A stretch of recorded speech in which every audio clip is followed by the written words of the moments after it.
ইন্না আউওয়ালা বাইতি উযিআ লিন-নাস লাল্লাযী বিবাক্কাতা মুবারাকান ওয়া হুদাল লিল-আলামিন ফীহি আয়াতুম বাইনাতুম মাকামু ইব্রাহিম ওয়া মান দাখালাহু কানা আমিনা ওয়ালিল্লাহি আলান নাসি হিজ্জুল বাইতি মান ইসতাতা ইলাইহি সাবিলা। আমার ভাইজান, আল্লাহ তাআলা বলেন, নবী আমার পৃথিবীর মানুষদেরকে জানায়া দেন আমি রব্বুল আলামিন কেন আমার ঘরের মধ্যে আমার বান্দাদেরকে ওখানে নিয়ে আসতে চাই। কারণ এই যে বাইতুল্লাহ, এই যে কাবা ঘর নবী, এই কাবাটাকে আমি বরকত বানিয়েছি। সুবহানাল্লাহ। ফীহি আয়াতুম বাইনাতুম মাকামু ইব্রাহিম, এই কাবার ভিতরে আমি আমার অনেক নিদর্শন রাইখা দিছি।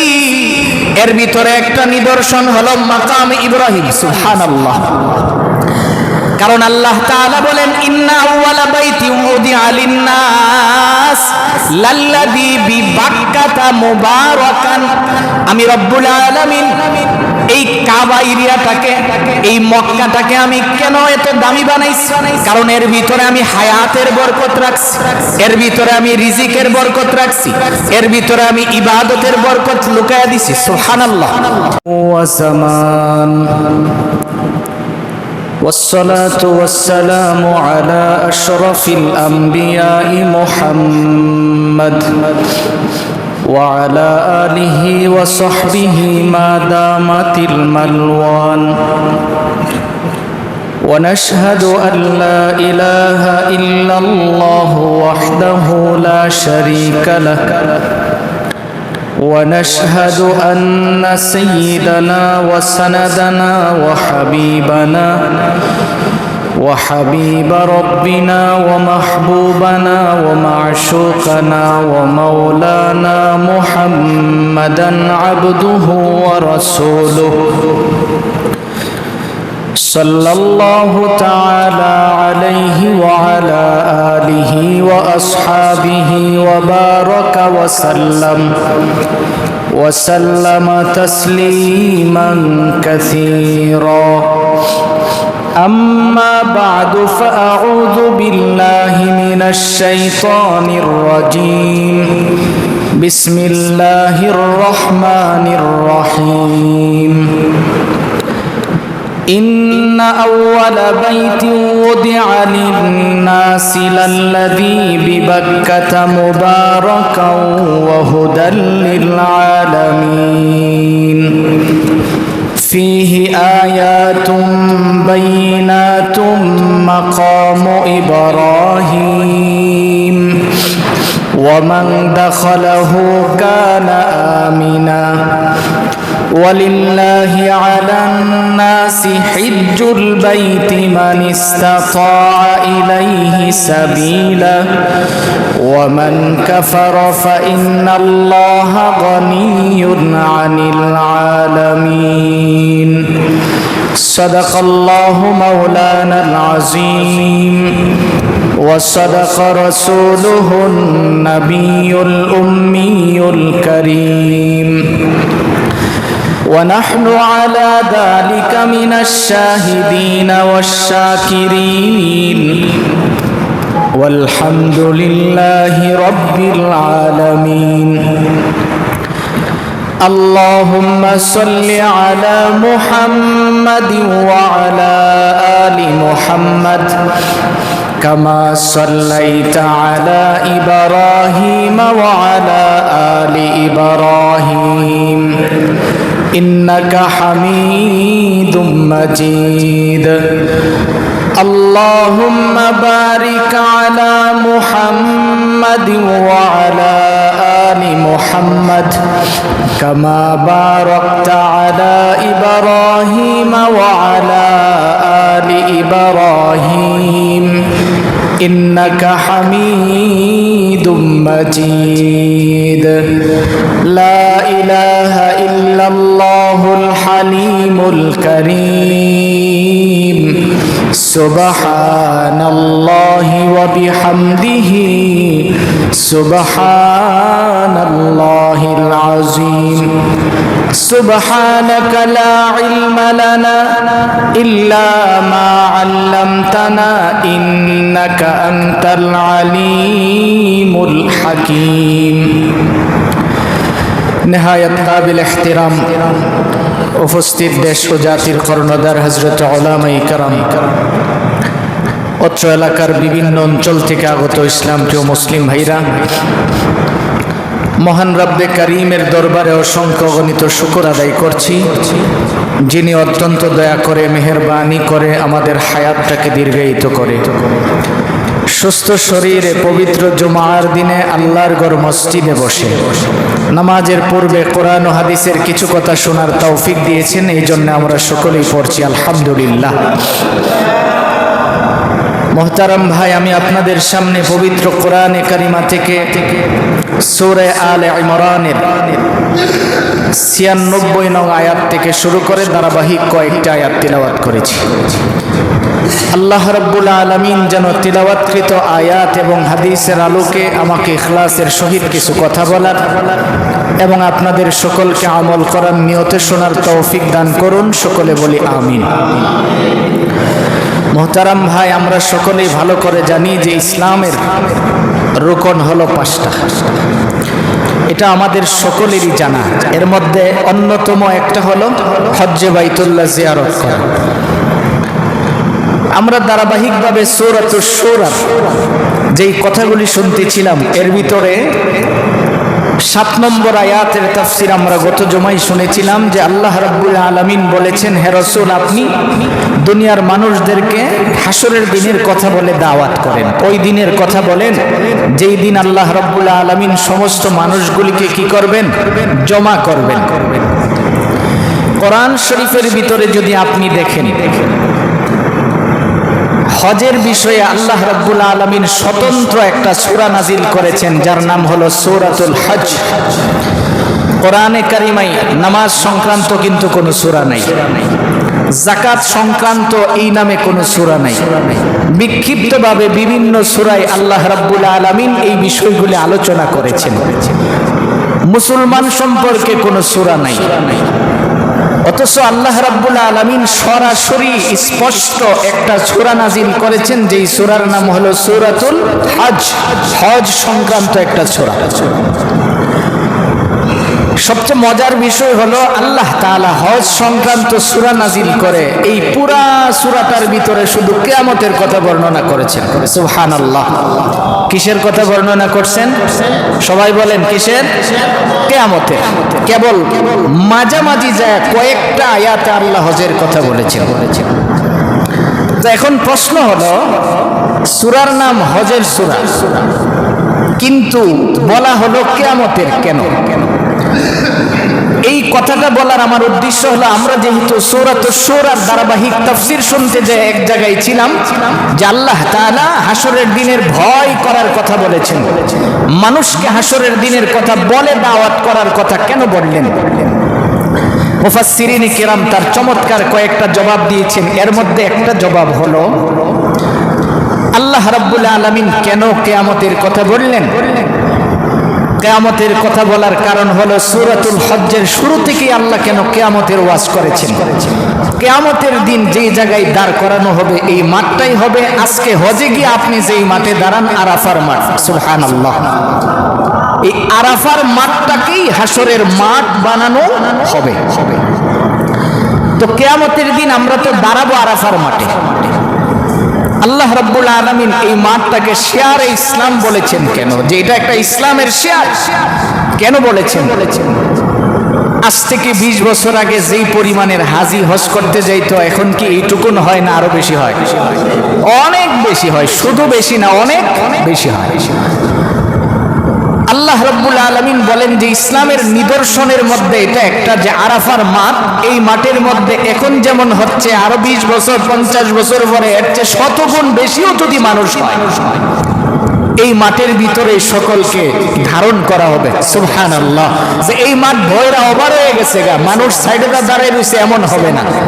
আজ থেকে 20 বছর আগে কম মানুষ যেমন মাঠ পূর্ণ দেখা যাইতো, এখনো এর চেয়ে 20 গুণ মানুষ বেশি হওয়ার পরও মাঠ ভরাই থাকে, মাঠের বাইরে যেতে হয় না। আল্লাহ রাব্বুল আলামিন বলেন এটা আমার কুদরতের একটা নিদর্শন। সুবহানাল্লাহ। মুহতারাম ভাই, যেই কথা বলতেছিলাম, হজ একটা স্বতন্ত্র ইবাদত।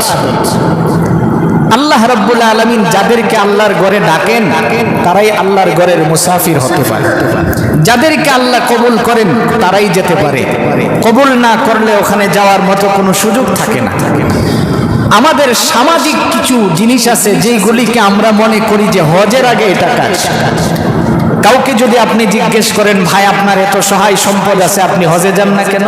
কই মিয়া আপনি বুঝেন না, আমার যে 4টা মেয়ে রয়েছে এখনো বিয়া দিতে পারছি না, আমার যে 2টা ছেলে রয়েছে তাদেরকে যে এখনো বিবাহ করাতে পারি নাই, আমি যে এখন হজ করব, আমি কি হজ ধরে রাখতে পারব? এই যে কথাটা, কে আপনাকে এই কথাটা শিখিয়েছে? কোন কিতাবে আপনি পেয়েছেন যে আপনার 4 জন ছেলে বিয়ে দেওয়ার পরে আপনি হজে যেতে হবে? হজ তো মালের ইবাদত। আপনার যখনই পয়সা হয়েছে তখনই আপনার উপর হজ ফরজ হয়েছে। পয়সা নাই তো হজ ফরজ নাই, পয়সা হয়েছে তো হজ ফরজ হয়েছে। হাদিস শরীফের মধ্যে রাসূল আকরাম সাল্লাল্লাহু আলাইহি ওয়াসাল্লাম বলেন, তোমাদের যাদের যখন সম্পত্তি হবে খুব দ্রুত তুমি হজের কাজ শেষ করে ফেলো। কেননা এমনও তো হতে পারে আপনি যে টাকা আজকে জমা করেছেন কালকে এই টাকা নাও থাকতে পারে। আজকে আপনি টাকা জমা করেছেন, আগামী বছর এই টাকা দিয়ে জায়গা কিনা লাগবেন, বড় ক্ষেত 2টা পাইছেন রাইখা দিবেন। কিন্তু মনে রাখেন, হজ যে আপনার উপরে একবার ওয়াজিব হয়েছে, এই হজ কিন্তু আপনার উপরে রয়ে গেছে, এটা কিন্তু আর মাফ করানোর কোনো সুযোগ নাই। আপনি বড় ক্ষেত রাইখা শেষ করে লাইছেন, এটা আপনার ব্যাপার, কিন্তু হজ যে আপনার উপরে একবার ওয়াজিব হয়েছে, এটা কিন্তু আপনার উপর থেকে কি হয় নাই, শেষ হয় নাই। আপনি যদি হজ আদায় না করে মৃত্যুবরণ করেন, সাইয়েদনা হযরত ওমর থেকে বর্ণিত হাদিস, হযরত ওমর বলেন যে আল্লাহর রাসূল বলেন যে সে কি হয়ে মারা যাক এটা তার ব্যাপার, তার ব্যাপারে আমার কোনো জিম্মাদারি নেই। নাউযুবিল্লাহ। আমি আপনি তো খামখেয়ালি করে এই বিধানটার থেকে দূরে আছি। পয়সা আছে অনেক, কিন্তু হজে যেতে মনে চায় না। পয়সা আছে আমার অনেক, কিন্তু আমি হিসাব করি আমার ছেলে বিয়ে দিতে হবে, আমার মেয়েকে বিয়ে দিতে হবে, আমার বাড়ি করতে হবে, দোকান করতে হবে, গাড়ি কিনতে হবে, ব্যবসা বাণিজ্য বড় করতে হবে, এরপরে শেষ বয়সে হজে যাবো, 3 জন লোক ভাড়া নিব, হুইল চেয়ার দিয়া ধাক্কায় ধাক্কায় আমারে হজ করাইব। আপনি একটু চিন্তা করে দেখেন, একটা মানুষ, আল্লাহ রাব্বুল আলামিন হজ ইবাদতটা হলো ঈমানের পরিপূর্ণতা, হজের ইবাদতটা হলো ঈমানের পরিপূর্ণতা। আমরা জানি 5 জিনিসের নাম হলো ঈমান। ইসলামের খুঁটি কয়টা? স্তম্ভ 5টা। এর মধ্যে একটা হলো লা ইলাহা, সবাই বলেন লা ইলাহা ইল্লাল্লাহ, এটা হলো একটা। তা আপনি নতুন মুসলমান হয়েছেন, ধরে নেন আমি একজন মুসলিম, তা আমার কাজ হলো আমি দিলে দিলে বিশ্বাস করি এবং জবান দিয়ে পড়ি লা ইলাহা ইল্লাল্লাহ। তাহলে আমি ইসলামের একটা 5টা জিনিসের মধ্যে একটা জিনিস আমার মধ্যে ঢুকলো। 5টা জিনিসের মধ্যে একটা জিনিস আমার মধ্যে কি করলো? কেবল প্রবেশ করলো। নাম্বার 2, আমি যখন এই কাজগুলি করি আমার 2 নম্বরে হলো কাজের মাধ্যমে আরো 2টা কাজ করতে হবে, এটা হলো কাজের মাধ্যমে। এর মধ্যে 2 নম্বরে ইসলামের যেই বিধানটা, এটা হলো নামাজ। এই যে নামাজ আপনি আদায় করবেন, কাজ 2 প্রকারের, একটা হলো পালনীয়, একটা বর্জনীয়। তো 2 নম্বরে আমি নামাজ আদায় করব। আমার ঈমান যখন পূর্ণতা লাভ করে তখন আমি নামাজ আদায় করি। তাহলে আমি 2 নম্বরে পাইলাম, আমার ভিতরে নামাজ ঢুকলো। 3 নম্বর, আমার যখন ঈমানের পূর্ণতা চলে আসে তখন আমি রোজা রাখি। আল্লাহ আমাকে রোজার দিন হালাল জিনিসকেও দিনের বেলা আমার জন্য হারাম করেছেন। আমার হালাল পয়সা আছে, হালাল পয়সার কিনা খাবার আমার ঘরে আছে, এটা কিন্তু দিনের বেলা আমার জন্য হালাল না হারাম? বলেন হালাল না হারাম? হারাম। তাইলে আমার হালাল বস্তু দিনের বেলা রোজার দিন আমার জন্য কি হারাম? এই জন্য আমি দিনের বেলা খাই না। এটা আমার ইমানের 3 নম্বরের পূর্ণতা, কারণ আমি আল্লাহর ভয়ে আমি দিনের বেলায় খাবার ছেড়ে দিয়েছি। এবার 4 নম্বরে পূর্ণতা আসে, আমার সম্পদ আছে অনেক, আমি আল্লাহর নামে অনেক খরচ করলাম, তার মানে আমি যাকাত দেওয়া শুরু করলাম। 5 নম্বরের বিধান যখন হজের বেলায় আসে, মনে করেন একজন মানুষের সাথে আমার সম্পর্ক হয়েছে, প্রাথমিক সম্পর্ক হওয়ার পরে এলার নাম আমার মনে থাকে, প্রায় সময় তার কথা আমার দিলে স্মরণ হয় যে আমার তো এমন একজন বন্ধু আছে, তার প্রতি যদি আমার ভালোবাসা আরেকটু বৃদ্ধি পায়, বোঝার জন্য ফর এক্সাম্পল, যে আমার যখন তার প্রতি ভালোবাসা আরেকটু বৃদ্ধি পায়, তখন আমি কি করি? সে আমাকে যা করতে বলে আমি করি। বটগাছ তলে আমার লেগে দাঁড়ায় থাকবা, ফুলাফান খুব ভালো করে বুঝে, ঘন্টার ঘন্টা স্কুল ফাঁকি দিয়া বটগাছের তলে আড়াইতে। আরে বেটা, যেখানে শতান যায় না, ও গিয়ে ঘন্টার ঘন্টা ধান খেতে জিবাত বটগাছের তলে আড়াইতে। কেন? কারণ যার প্রতি তার ভালোবাসা জন্মিয়েছে, এখন সে বলছে আমাকে স্মরণ করতে দাঁড়ায় থেকো, ওই জায়গায় গিয়ে দাঁড়ায় থাকে। তো ভালোবাসার 2 নম্বরের বহিঃপ্রকাশ ঘটে আমাকে, আমি যাকে ভালোবাসি তিনি যা করতে বলেন আমি করি। 3 নম্বরে তিনি আমাকে যা নিষেধ করেন আমি তা করি না। এবার 4 নম্বরের পূর্ণতা হয়, তার পিছনে আমি সহায় সম্পদ খরচ করতেও আমার কোনো প্রকারের দ্বিধা হয় না। বন্ধুর পিছনে খরচ করে ওদের সম্পদ কামাই করতেছে আর খরচ করতেছে। এবার 5 নম্বরে সম্পর্ক গভীর হলে তখন বলে যে তোমার কি মন চায় না আমার বাড়িতে আসতে? আল্লাহ রাব্বুল আলামিন বলেন, এই বান্দা শোনো, তুমি আমাকে লা ইলাহা ইল্লাল্লাহ বলে রব মেনেছো, তোমার দিলে আমার ভালোবাসা জন্মিয়েছে, তাহলে আমি তোমাকে নামাজ পড়তে আদেশ করেছি, তুমি নামাজ আদায় করো। আমি রমজানের দিনের বেলা খাইতে নিষেধ করছি, তুমি খাও না। এবার আমি তোমাকে তোমার সম্পত্তি থেকে যাকাত দিতে বলেছি, তখন তুমি দাও। 5 নম্বরে তোমার কি আমার বাড়িতে আসতে মনে চায় না? তোমার কি আমার বাড়িতে আসতে মনে চায় না? তা আসো না কেন? আল্লাহ কয় যে আমি তোমার সম্পত্তি দিছি, এখন তুমি আমার বাড়িতে আসো। আর আপনি কি বলেন যে আমার ছেলে 3টারে বিয়ে করার লাগবে, বাজারে একটা দোকান করতে হবে, ব্যবসার পরিস্থিতি ভালো না, স্বাভাবিক হলে তারপরে আমি হজে যাব। কে আপনাকে এইগুলি শিখিয়েছে? আপনি তো ধোঁকার পিছনে আছেন। এক্ষুনি যদি আপনার মরণ হয়, তাহলে আপনার উপরে যে হজ ওয়াজিব রয়ে গেল, এটা কে আদায় করবে বলে? যদি আপনি আদায় না করলেন, রাসূল আপনার ব্যাপারে কত কঠিন হুঁশিয়ারি দিয়েছেন। এই জন্য মুহতারাম ভাই, হজ্জে বাইতুল্লাহ এটা মুমিনের ঈমানের পূর্ণ ভালোবাসার বহিঃপ্রকাশ, যে আমি আমার রবের বাড়িতে এসে হাজির হয়ে গেছি, আমি আমার আল্লাহর বাড়িতে হাজির হয়ে গেছি। ভালোবাসাটা একজন মানুষের হৃদয়ে থাকার নাম ঈমানের পূর্ণতা লাভ করা। কারণ আপনি যখন কাবাতে যাবেন, বাইতুল্লাহর সামনে যায় যখন দাঁড়াবেন, কাবার দিকে তাকাবেন, সঙ্গে সঙ্গে রব্বুল আলামিন আপনার সব গুনাহ মাফ করে দিবেন। পৃথিবীর এমন কোন জায়গা আছে কি আপনি দেখাতে পারবেন যেই জায়গায় গিয়া 1 রাকাত নামাজ পড়লে 1 লক্ষ রাকাত নামাজের সওয়াব পাওয়া যায়? একমাত্র কাবা, যেখানে যে একটা সিজদা দিলে 1 লক্ষ সিজদা দেওয়ার সওয়াব আল্লাহ দান করেন। সুবহানাল্লাহি ওয়া বিহামদিহি। তাহলে কেন আপনার মনে চাইবে না ওখানে যাওয়ার জন্য, যে যেখানে গিয়ে একটা সিজদা দিলে 1 লক্ষ সিজদার সওয়াব পাওয়া যায়, 1 রাকাত নামাজ আদায় করলে 1 লক্ষ রাকাত নামাজের সওয়াব পাওয়া যায়? পৃথিবীর আর কোন জায়গায় তো আপনাকে এমন সুসংবাদ দেওয়া হয়নি।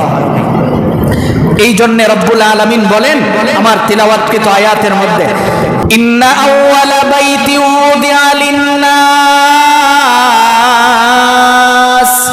লাল্লাযী বিবাক্কাতা মুবারাকান ওয়া হুদাল লিল আলামিন ফীহি আয়াতুম বাইনাতুম মাকামু ইব্রাহিম ومن دخله كان آمنا ولله على الناس حج البيت من استطاع إليه سبيلا। আমার ভাইজান, আল্লাহ তাআলা বলেন, নবী আমার পৃথিবীর মানুষদেরকে জানায় দেন, আমি রব্বুল আলামিন কেন আমার ঘরের মধ্যে আমার বান্দাদেরকে ওখানে নিয়ে আসতে চাই? কারণ এই যে বাইতুল্লাহ, এই যে কাবা ঘর নবী, এই কাবাটাকে আমি বরকত বানিয়েছি। সুবহানাল্লাহ। ফিহি আয়াতুম বাইনাতুম মাকামু ইব্রাহিম। এই কাবার ভিতরে আমি আমার অনেক নিদর্শন রাইখা দিছি। এর ভিতরে একটা নিদর্শন হলো মাকাম ইব্রাহিম। সুবহানাল্লাহ।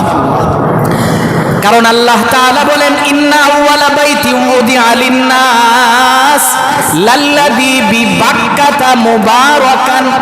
আমি রব্বুল আলামিন এই কাবা এরিয়াটাকে, এই মক্কাটাকে আমি কেন এত দামি বানাইছি? কারণ এর ভিতরে আমি হায়াতের বরকত রাখছি, এর ভিতরে আমি রিজিকের বরকত রাখছি, এর ভিতরে আমি ইবাদতের বরকত লুকায়া দিছি। সুবহানাল্লাহ। এখনো আপনি হজে গেলে 100 টাকা খায় শেষ করতে পারবেন না। 100 টাকার খাবার আপনি কিনতে পারবেন না, 5 টাকার খাবার খাইলে না। আল্লাহ কই খাবারে যেমন বরকত রাখছি, ঠিক তেমনি ভাবে আমি তার হায়াতেও বরকত রাখছি। এখানে একদিন ঘুরবে আর 1 লক্ষ দিন ঘুরার সওয়াব আমি দান করব। সুবহানাল্লাহ। এখানে 1 রাকাত নামাজ পড়বে, আমি ইবাদতে বরকত রাখছি, লক্ষ রাকাতের সওয়াব দান করব। সুবহানাল্লাহ। এই জন্য রব্বুল আলামিন বলেন, এই জায়গাটাকে আমি মুসলমানের জন্য এত বরকতপূর্ণ করলাম কারণ পৃথিবীর জমিনের প্রথম মাটি হলো এই কাবার মাটি। সুবহানাল্লাহ। এই কাবার মাটিটা দুনিয়ার প্রথম মাটি বানিয়েছি, ওখান থেকে আস্তে ধীরে ধীরে মাটি বাড়তে বাড়তে আপনাদের জেনাগ্রাম পর্যন্ত হয়েছে। কিন্তু প্রথম তো এই কাবার মাটি। এই জন্য কাবা এত দামি জায়গা, তো ওই জায়গায় যাইতে যদি আপনার মনে না চায় তো বুঝতে হবে এখানে ইবলিস আমাকে ফুসিং দিচ্ছে। আপনার টাকা আছে, আপনি চিন্তা করেন টিয়া থাকলে তো ফরজ হয়ে যাবো গা, বরুখের 2টা রাইকা দিয়ে মারতে হইতো না। আপনি যত চালাকি করেন আল্লাহ তো সব বুঝেন কিনা? আল্লাহ কয় ওয়া মাকারাল্লাহ ওয়াল্লাহু খায়রুল মাকিরিন। বান্দা তুমি মনে করছো আমারে ধোঁকা দিছো, আমার সাথে তুমি চালাকি আর তুমি আমার সাথে যত চালাকি করো, তোমার সমস্ত চালাকি করার আগেই তো আমি বুঝে ফেলি। সুবহানাল্লাহ। এই জন্য আমার ভাই যেই কথা বলতেছিলাম, আল্লাহ রাব্বুল আলামিন কাবাটাকে বরকতপূর্ণ করে দিয়েছেন। এই মক্কাকে আল্লাহ রাব্বুল আলামিন কোরআনে আয়াতে স্পষ্ট বলেছেন, বিবাক্কাতা মুবারাকান ওয়া হুদাল লিল আলামিন, যে এই কাবাকে আমি বরকতপূর্ণ করে রেখেছি এবং এই জায়গাটা মুসলমানের জন্য আমি আমান দিয়ে রাখছি। এখানে যে প্রবেশ করবে আমি তাকে মাফ করে দিব। মুহতারাম ভাই, এই আয়াতের ব্যাখ্যা লিখতে যাইয়া মুফাসসিরিনে কেরাম চমৎকার একটা ওয়াকিয়া বর্ণনা করেছেন। আমরা জানি আব্দুল্লাহ ইবনে মুবারক রাহমাতুল্লাহ আলাইহি অনেক বড় একজন বুজুর্গের নাম। তিনি একবার হজ্জে বাইতুল্লাহতে গেছেন, কাবাগর সফর করতে গেছেন। হজ করার পরে উনি ঘুমিয়ে আছেন। ঘুমের মধ্যে আব্দুল্লাহ ইবনে মুবারক রাহমাতুল্লাহ আলাইহি স্বপ্ন দেখেন কে যেন ওনারে ডাইকা বলতেছে, হে আব্দুল্লাহ তুমি সিরিয়া চলে যাও। কেন যাইবা জানো? সিরিয়াতে যায়া একজন ব্যক্তি আছে, তাকে তুমি তালাশ করে তার কাছে ক্ষমা চাইবা আর তাকে সুসংবাদ দিবা, যার নাম হলো আলী বিন মুআফফাস। এই ব্যক্তিকে তুমি পরিষ্কার জানায়া দিবা যে তার কারণে আল্লাহ রাব্বুল আলামিন এই বছর 6 লক্ষ হাজী হজ করেছেন, শুধু তার কারণে আল্লাহ সকলের হজ কবুল করেছেন। সুবহানাল্লাহ। আব্দুল্লাহ ইবনে মুবারক রাহমাতুল্লাহ আলাইহি সকাল বেলায় কাবা ত্যাগ করলেন, খুঁজতে খুঁজতে আসলেন সিরিয়াতে, যে আলী বিন মুআফফাস যিনি আছেন তাকে আমাকে খুঁজে বের করতে হবে। পুরা সিরিয়ার শহরগুলি ঘুরে ঘুরে খুঁজতেছেন, শহরে পায় না। এবার চিন্তা করলেন গ্রামগঞ্জে চলে যাব, একদম লোকালি পল্লী গ্রামে ঘুরতে থাকবো, আমি খুঁজতে থাকবো যে আলী বিন মুআফফাস উনি কোথায় আছেন, তাকে আমার চিনা দরকার, তার কাছ থেকে আমার দোয়া নেওয়া দরকার। ঘুরতে ঘুরতে উনি আসছেন, আয়েশা একজন লোকের সাথে সাক্ষাৎ হইল। উনি হলো জুতা সেলাই করে। মনে করেন আপনাদের শহর থেকে আপনাদের এই গ্রামে ঢুকছে, এই গ্রামটা তো অনেক বড় গ্রাম, অনেক বড় গ্রাম না, যেটা গ্রাম মানে বিশাল বড় একটা গ্রাম। তো এমন বড় এক গ্রামে এক মাথার দেখছে একজন লোক জুতা সেলাই করতেছে। ইলারে ডাক দিয়ে জিজ্ঞাসা, ভাই আপনি আলী বিন মুআফফাস চিনেন? তো উনি বড় বড় চোখ করে তাকাইছে ওনার দিকে, তাকায় বলেন কি দরকার আপনার? কোন আমার দরকার আছে, আপনি বলেন চিনেন কিনা? আমি। সুবহানাল্লাহ। আমি? আপনি? হ্যাঁ। তাইলে আমি তো আপনারই খুঁজতে আসছি। আপনি কি করেন? ভাই আমি কি করবো, আমি তো একজন মুসি, জুতা সেলাই করি। আব্দুল্লাহ ইবনে মুবারক রাহমাতুল্লাহ আলাইহি রাগান্বিত হয়ে গেলেন। যার ভাই আমি আপনাকে জিজ্ঞেস করতেছি যে আপনি আপনার কি কাজ করেন, আপনি আমার সাথে মশকারি শুরু করলেন, আপনি কোন যে আপনি মুসি জুতা সেলাই করেন, এটা কি হয়? এবার আলী বিন মুআফফাজ বলেন, শুনেন, অবশ্যই আমি জুতা সেলাই করে, এটা আমার সত্য কথা। তাহলে আপনি কি ইবাদত করেন আমাকে একটু বলেন তো। কেন? কোন আপনি বলেন না যে ইদানিং কিছুদিনের ভিতরে আপনি এমন কোন স্পেশালি কোন ইবাদত করছেন কিনা? উনি বলেন, ভাই আমি স্পেশালি কোনো ইবাদত তো করি নাই, তবে আমার এলাকার লোকজন যখন ইহরাম বেঁধে হজে যাওয়ার জন্য নিয়ত করে, তারারে দেখলে আমার দিলটা খুব কাঁপন শুরু হয়ে যায়, যা আমি যদি আল্লাহর ঘরের মেহমান হইয়া রবের ঘরের সামনে যায় দাঁড়ায়া লাব্বাইক শব্দটা উচ্চারণ করতে পারতাম, আমার হৃদয়ে এই শব্দটা উচ্চারণ হয়, রক্তক্ষরণ হয়, যে আমি আমার সম্পদের অভাবে যেতে পারি না। আব্দুল্লাহ ইবনে মুবারক রাহমাতুল্লাহ আলাইহি বলেন, তারপরে কি করছেন বলেন? আমি তো সকাল থেকে সন্ধ্যা পর্যন্ত জুতা সেলাই করতাম। একটা বাতি ক্রয় করলাম, এখন থেকে বাতি ধরে আমি রাতেও মানুষের জুতা সেলাই করি। রাতে জুতা সেলাই করে যে টাকাটা পাই, এই টাকাটা পুরাটা আমি আল্লাহর ঘর জিয়ারত করার জন্য জমা করি। এইভাবে জমা করে করে আমার 1 বছর অতিক্রম হয়েছে। আমি এখন হিসাব নিকাশ করে দেখছি আমার যেই টাকা আছে, এই টাকার মাধ্যমে আমি কাবাগর সফর করে আসতে পারবো। এবার আমি সফর করার জন্য সমস্ত প্রস্তুতি গ্রহণ করেছি, আমি ইহরাম কিনছি, যে এবার আমি হজ্জে যাওয়ার জন্য নামও লিখিয়েছি। সমস্ত প্রস্তুতি যখন আমার শেষ হলো, আমার স্ত্রী অন্তঃসত্ত্বা, সন্তান সম্ভবা, আমি রাতের বেলায় যখন স্ত্রীর সাথে কথা বলতেছি যে 2 দিনের মধ্যে আমি বাইতুল্লাহ সফরে রওনা করব, আমার স্ত্রী আমাকে বলতেছে, স্বামী আমার তো মন চাইতেছে আমি গোশত খাইতে। আমি চিন্তা করলাম যে আমি একজন মুসলিম মানুষ, জুতা সেলাই করি, আমার কাছে তো ওই পরিমাণের অর্থ করিও নাই, আর যেইটুকুন আছে এটা তো কাবার জন্য আমার প্রস্তুতি শেষ, আমি রিজার্ভ করে রেখে দিয়েছি। খুঁজতে লাগলাম যে আমার মহল্লায় কোনো লোকের বাড়িতেও যদি একটু গোশত পাওয়া যায়, আমি আমার স্ত্রীকে এনে খাওয়াবো। বাড়ির থেকে বের হয়ে কিছু দূর যাওয়ার পরে দেখি এক বাড়ির থেকে গোশতের ঘ্রাণ আসতেছে। আমি ওনার প্রতিবেশীর বাড়িতে যেয়ে বললাম, ভাইজান আপনি আমাকে একটু গোশতটা দেন, 1 টুকরা গোশত আর একটু জুল হলেও দেন, আমি আমার স্ত্রীর মনের আশাটা পূর্ণ করতে পারবো।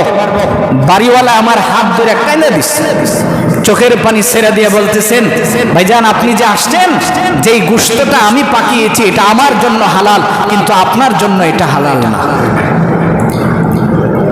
এবার আমি বিচলিত হয়ে গেলাম যে একই গোশত, তুমি যেমন মুসলমান আমিও মুসলমান, তোমার জন্য হালাল আমার জন্য হালাল না, এটা কি করে হয়? আমি ওনার হাত চেপে ধরে বললাম, সত্যি করে তুমি বলো যে কেন তোমার জন্য হালাল হবে, আমার জন্য হালাল হবে না? আলী বিন মুআফফাক বলেন যে এই লোক আমার হাত ধরে কাঁদতেছে আর বলতেছে, ভাই আজকে 5 দিন যাবত আমার ফ্যামিলির মধ্যে চুলা জ্বালানোর মতো কোনো ব্যবস্থা নাই। আজকে আমি চিন্তা করে দেখছি যে আজকে যদি আমার সন্তানগুলির কোনো খাবার দিতে না পারি, সন্ধ্যার সময় আমার সন্তানগুলির লাশ আমি পাবো। এই চিন্তা করে বাড়িতে ঢুকতেছিলাম, আসার সময় রাস্তায় দেখি একটা গাধা, মরা গাধা পড়ে রইছে, ওটার থেকে একটু গোশত কাইটায় না আমি আমার বাসায় পাক করছি। এখন তুমি বলো যে আমার সন্তানগুলি মৃত শয্যায় শায়িত, তাদের জন্য মরা গাধার গোশত যদিও হালাল হয়, তোমার জন্য তো হালাল হবে না। এই কথা বলার পরে আলী বিন মুআফফাক বলেন, ভাই আব্দুল্লাহ ইবনে মুবারক, আমি ঘর থেকে বেরোয় চলে আসছি, আইসা আমি আমার বাসার থেকে আমার হজের যতগুলি টাকা ছিল সমস্ত টাকাগুলি মুষ্টিবদ্ধ করে তার কাছে নিয়ে দিয়ে আসলাম। আর আমার চোখ দিয়ে জারজার করে পানি পড়তেছে যে 1 বছরে আমি যা জমিয়েছিলাম হজ্জে বাইতুল্লাহতে যাব, কিন্তু আজকে তো আমার এটা শেষ হয়ে গেল। আমার চোখ দিয়ে পানি ফেলতে ফেলতে আমি ওখান থেকে বেরোয় চলে আসছি, তার বাড়িতে টাকাগুলি দিয়ে আসছি। মোহতারাম ভাই, আপনি ইসলাম যে কত সামাজিকতা পছন্দ করে আপনি চিন্তা করে দেখেন। আপনার বাড়িতে ভালো মন্দ পাক হয়, আপনার প্রতিবেশী তার খাবার নাই, আপনি তার দিকে কোনো খবরও রাখেন না। আপনিও তো মুসলিম। হযরত আলী বিন মুআফফাক বলেন যে আমি এখান থেকে বের হয়ে চলে আইসা আমি বাড়িঘর ছেড়ে দিচ্ছি, কারণ লোকেরা ইহরাম এটা হজে যাবে, তারা তো আমাকে খুশ করবে। যেহেতু আমি হজে যাওয়ার নিয়ত করছি, আমি তাদের কাছে নাম লিখিয়েছি, তারা যেন আমারে না পায়, আমি বাড়ি ছেড়ে জঙ্গলে চলে গেছি। ওখানে যে আমি কাঁদি আর আল্লাহর কাছে দোয়া করি। এইভাবে কাঁদতে কাঁদতে আমি আল্লাহর কাছে যখন দোয়া করতেছিলাম, দোয়া করার পরে অবস্থাটা কি হয়েছে দেখেন। হজের থেকে লোকজন যখন আস্তে আস্তে করে ফেরত আসতেছে, আসার সময় আমিও আস্তে করে বাড়িতে ঢুকলাম। ঢুকার পরে একদিন আমার যাদের সাথে নাম লিখিয়েছিলাম, একজন হাজী সাহেব আমারে ডাক দিয়ে বলতেছে, আলী তুমি কার সাথে হজে গেলা? একবার ওই যে কাবা তওয়াফ করার সময় আমি তোমারে দেখছিলাম, এরপরে তো আর দেখি নাই। সুবহানাল্লাহ। আরেকজন আমাকে দেখে বলতেছেন, ভাই তোমাকে তো আমি মিনাতে একবার দেখেছিলাম, তারপরে তো আর দেখি নাই। আরেকজন আমাকে বলতেছেন, ভাই আরাফার ময়দানে আমি তোমারে দেখছি, কিন্তু এরপরে তো আর দেখি নাই। এইভাবে একজন একজন করে আমাকে বলতেছেন, এমক জায়গায় দেখছি, এমক জায়গায় দেখছি, কিন্তু আসলে তো আমি কাহারো কাছে যাওয়ার কথা না, আমি তো হজে যাই নাই।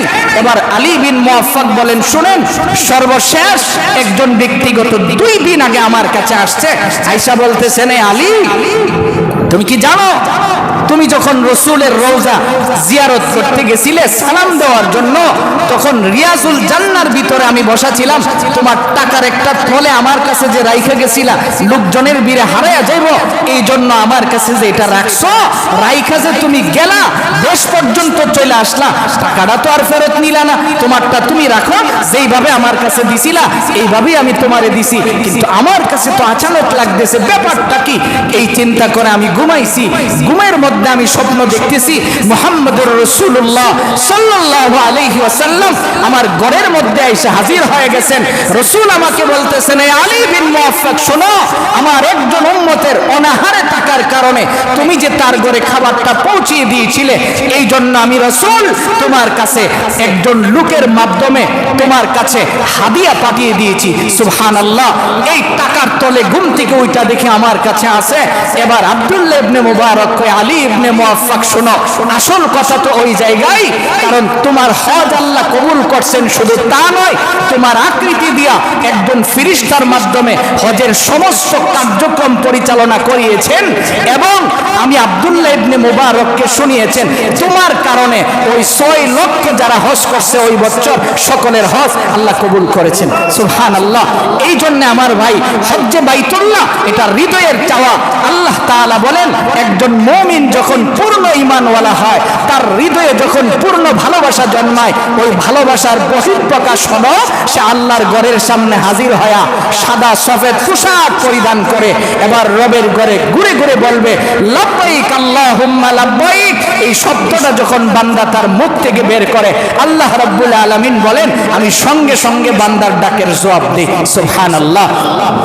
তো এত ভালোবাসার কথাটা যার হৃদয়ে জন্মায় না, যার এই কথা মনে চায় না আমি আমার রবের ঘরের সামনে যে হাজির হবো, যার এই কথা মনে হয় যে আমার 7টা ছেলে বিয়া করান লাগবো, তাহলে কি পরিমাণের ইবলিস আপনার হৃদয়ে বাসা বাইধা রাখছে। কাজেই ভালো করে বুঝে নেন, মাসআলা পরিষ্কার যে হজ মালের উপরে ফরজ হয়। কিসের উপরে ফরজ হয়? মালের উপরে ওয়াজিব হয়। মাল আছে তো হজ আছে, মাল নাই তো হজ নাই। একবার মাল হয়েছে, হজ আপনার উপরে ওয়াজিব হয়ে গেছে। আপনি ছেলে বিয়ে করানো, মেয়ে বিয়ে দেওয়া, এইগুলির সাথে হজের কোনো প্রকারের সম্পর্ক নাই। যখনই আপনার মাল হবে তখনই আপনার উপরে হজ ওয়াজিব হয়ে যাবে। কাজেই আপনার যখন করোনার আগে অনেক মানুষ বড় বড় ব্যবসায়ী ছিল, করোনার সময় ব্যবসা লস হয়ে এখন আর তার ব্যবসা নেই, তার মানে তার উপরে আগে যদি হজ ওয়াজিব হয়ে থাকে এখনো তার উপরে হজ ওয়াজিব আছে। এই জন্য হজ্জে বাইতুল্লাহ যখন আমার টাকা হবে তখনই হজ করব, ঠিক আছে ইনশাআল্লাহ। যখনই টাকা আছে বাড়িতে গিয়ে আপনি হিসাব মিলাইয়া দেখেন কার কার উপরে হজ ওয়াজিব আছে, এটা আপনারটা আপনি হিসাব মিলান, মিলাইয়া যত দ্রুত সম্ভব আল্লাহর ঘরে যাওয়ার নিয়ত করেন। কারণ দুইবার কাবাকে ভাঙতে আসছিল, আবারও যদি রব্বুল আলামিন আমাদের পাপের কারণে তার কাবা উঠায় নেই, আপনার উপরে তো হজ ওয়াজিব হয়ে থাকবে, তা আপনি হজ করবেন কিভাবে? একমাত্র বাইতুল্লাহ এটা জান্নাত থেকে আল্লাহ দিয়েছে।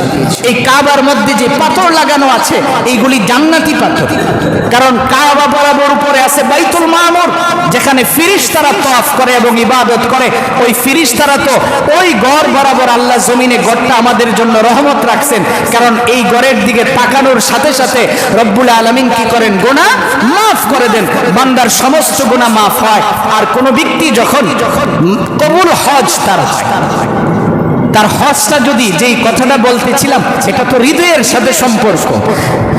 কাবার দিকে যখন একজন মানুষ ইসলাম যখন তার ভিতরে পরিপূর্ণ ঢোকার পরে তার ভালোবাসাটা যখন পূর্ণ হয়, এই ভালোবাসা নিয়ে যখন সে রবের ঘরের সামনে হাজির হয়, আল্লাহ রাব্বুল আলামিন বলেন যে এই বান্দাটা যখন আমার ঘরে আইসা লাব্বাইক বলে, আমি সঙ্গে সঙ্গে তার ডাকের জবাব দিয়া বলি, বান্দা আর কিছু চাওয়ার দরকার নাই, তুমি আমার কাছে আসতো, আমি তোমাকে বেগুনাহ মাসুম বানাইয়েই তোমাকে বাড়িতে পৌঁছে দিব। সুবহানাল্লাহ। এই জন্য আমার ভাই, সকল মুমিনের হৃদয়ে তো এটা লালন করার কথা। আপনি হজ্জের নিবন্ধন করেন, কইরা হজের জন্য কিছু কিছু টাকা জমা করতে থাকেন, কিছু কিছু টাকা জমা করতে থাকেন, আল্লাহ রাব্বুল আলামিন দেখবেন যে কোনো মাধ্যমে আপনাকে হজে পৌঁছে দিবেন। ময়মনসিংহের বড় একজন বুজুর্গের নাম আব্দুর রহমান হাফিজ জি, হুজুর বললেন যে হুজুর বাস্তব একটা ওয়াকিয়া শুনিয়েছেন যে আমরা দেখছি ঢাকা শহরে রিকশা চালায়, সে প্রত্যেক বছর হজে যায়, রিকশা চালায় প্রত্যেক বছর হজে যায়। কেন? কারণ সে একজন মুমিন, তার হৃদয়ে ভালোবাসাটা পূর্ণভাবে ঢুকাইছেন, এই জন্য রব্বুল আলামিন তার হজে যাওয়ার ব্যবস্থা করেন। তো কিভাবে? আব্দুর রহমান হাফিজ জি বলেন যে আমি ওরে জিজ্ঞাসি, হে মিয়া তুমি কেমনে আসো? এই 7-8 লাখ টাকা খরচ করে তুমি কেমনে হজে আসো? হুজুর আমি উত্তরাতে রিকশা চালাইছি, তো চালানোর সময় একজন অফিসার মসজিদে উজু বানাইছে, তো রিকশাওয়ালা তো আমার কাছে গামছা আছে, তো ওনার সামনে আমি নতুন গামছাটা সুন্দর করে ধুইয়া মুইছা, উনি উজু বানায় যখন যাইতেছে আমি ওনারে গামছাটা দিচ্ছি, আর ওনার সামনে ধুইছি এই জন্য যাতে করে উনি বুঝে যে এটা পরিষ্কার পরিচ্ছন্ন। হাত মুখ মুইছা আমার জিগাইতেছে বাড়ি কই? আমি বললাম ময়মনসিংহ। তো ময়মনসিংহ যদি বাড়ি হয় এখানে কি করো? রিকশা চালাই।